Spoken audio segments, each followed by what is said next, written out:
This week in the Missouri Senate, we review some of our state's newest laws. Missouri's Constitution dictates legislation passed during the regular legislative session becomes law on August 28th. There are some exceptions, but for the most part, most new laws take effect on August 28th. The SAFE Act is very important. In my bill, the Save Women's Sports Act, is kind of a companion bill to that. Senator Thompson, Rehder of Scott City, sponsored Senate Bill 39 this year. This measure, along with Senate Bills 49, 236, and 164, addresses transgender issues. One of the important things of the SAFE Act is not allowing surgeries on children before 18. And there's a lot of things that legally kids under 18 can't do, right? Senate Bill 63 is identical to the bill that Senator Stephen Roberts of St. Louis sponsored Senate Bill 63, which creates new provisions relating to financial institutions.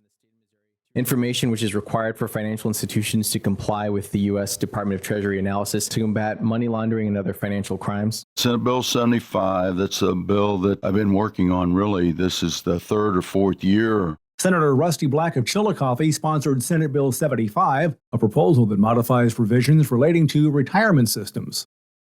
Touches the critical shortage need we have of teachers in school districts throughout Northwest Missouri and honestly throughout the state. Senate Bill 45. Currently, Senator Elaine Gannon of DeSoto sponsored Senate Bill 45. Senator Tracy McCreery of St. Louis County sponsored Senate Bill 90. These measures were combined. Senator McCreery says Senate Bills 45 and 90 modifies provisions relating to health care.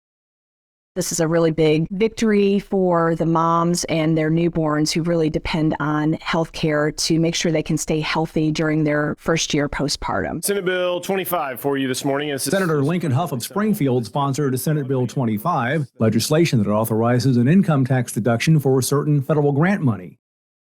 There is some reason that we need to codify in state statute. We can't do anything about the federal regulation, but we need to codify in state statute that we will continue to not collect the 4 to almost 5% tax on these broadband grants. Senate Bill 106 prohibits the Senator Lauren Arthur of Kansas City sponsored Senate Bill 106, a proposal that modifies provisions relating to public health. Only a few years ago, I learned that doctors, residents, and students in training in Missouri can legally perform pelvic exams on anesthetized patients without their knowledge or consent. And since this issue has been raised, I've heard from Missourians who have learned only after the fact that they have been subjected to these kinds of exams. As mentioned earlier, some legislation takes effect outside of August 28th. Some may have a set date in the future, such as New Year's Day. Other bills can become law if they contain an emergency clause.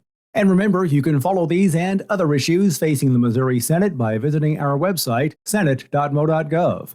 Reporting from the state capitol, I'm Dean Morgan.